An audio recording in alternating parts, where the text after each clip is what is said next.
ஜனங்களை வந்து அடிக்கிறாங்க, அதுக்காக உண்ணாவிரதம் இருக்காங்க. உடனே கருணாநிதி சோனியாநிதி ஓடி போய், அம்மா தமிழ்நாட்டு ஜனங்களை எப்படி ஏமாற்றணும்னு எனக்கு தான் தெரியும், அதனால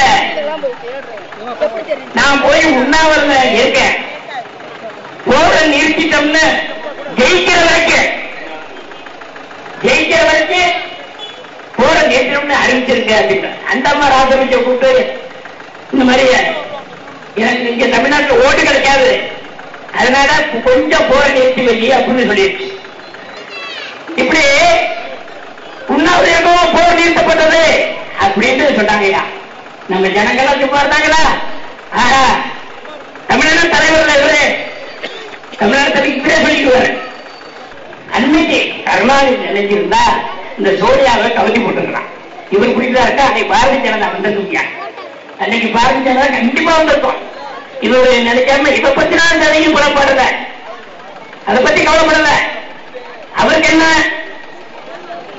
என் பேரனுக்கு டெலிபோன் வேணும், டிஆர் பாலுக்கு ரோடு வேணும், இதுதான் சொன்னார். ஒழிய போற நிறுத்தணும் இல்ல, நீங்களும் ஓட்டு போட்டீங்க என்ன சொல்வீங்க, போற நிப்பாட்டு அப்படின்னு சொல்ல முடியுமா?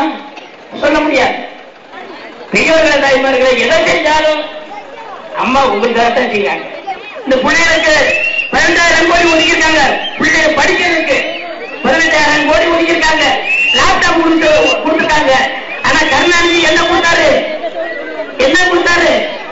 டிவி கொடுத்தாரு. நம்ம வீட்டு வரிப்பணத்துல டிவியை கொடுத்துட்டு, ஆனா கணக்கில் எங்க கொண்டு வர அவன் பேரை வச்சிருந்தான். யாரு? அவன் பேரை கணக்கில் வச்சிருந்தான். அதுக்காக டிவி கொடுத்தாயா, வீட்டுக்கு வருமானத்துக்கு கொடுத்துருக்கான்.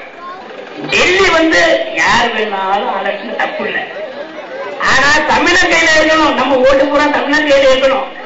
புரட்சி தலைவி அம்மா